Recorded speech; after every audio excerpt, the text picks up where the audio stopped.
আসসালামু আলাইকুম সুপ্রিয় দর্শকবৃন্দু, এই যে আমরা ইন্দোনেশিয়ান স্মার্ট নেপিয়ার গাছটি কাটিং তৈরি করতেছি। তো কিছু অর্ডার ছিল, সেগুলো আমরা আজকে ডেলিভারি দেব। আমরা সরাসরি ক্ষেতেই কাটিং কেটে সেগুলো বস্তায় করে আমরা কুরিয়ার করব। তো এই গাছটা সম্পর্কে বলি, একটা খাটো একটি জাতের ঘাস, এটা ইন্দোনেশিয়ান স্মার্ট নেপিয়ার ঘাস। কাটিংগুলো দেখুন কীরকম পরিপক্ক কাটিং।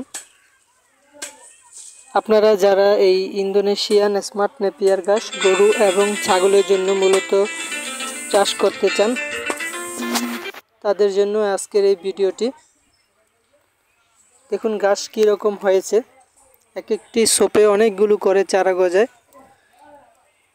আপনি যদি অন্য কোনো ঘাস চাষ করে থাকেন তাহলে বিষয়টা বুঝতে পারবেন যে অন্যান্য ঘাস অনেক লম্বা হয়, কিন্তু এক একটি সোপে কিন্তু 70, 80, 90টি মতো হয় না।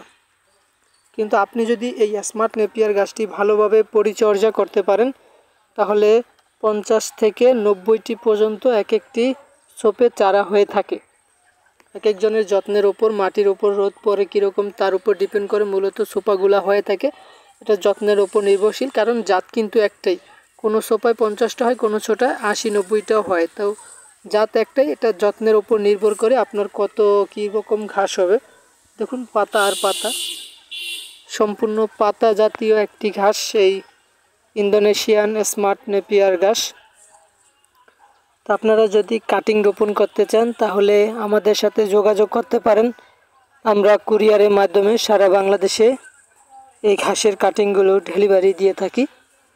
তো দর্শক, আমাদের ভিডিওটি যদি ভালো লেগে থাকে আমাদের চ্যানেলটি সাবস্ক্রাইব করে পাশে থাকবেন এবং নিত্য নতুন ভিডিও দেখার অনুরোধ রইল, এবং অন্যকে ভিডিওটি দেখার সুযোগ করে দিবেন আপনার একটি শেয়ারের মাধ্যমে। তো দর্শক, ঘাস নিয়ে আর চিন্তা না করে এই কাটিংগুলো রোপণ করতে পারেন।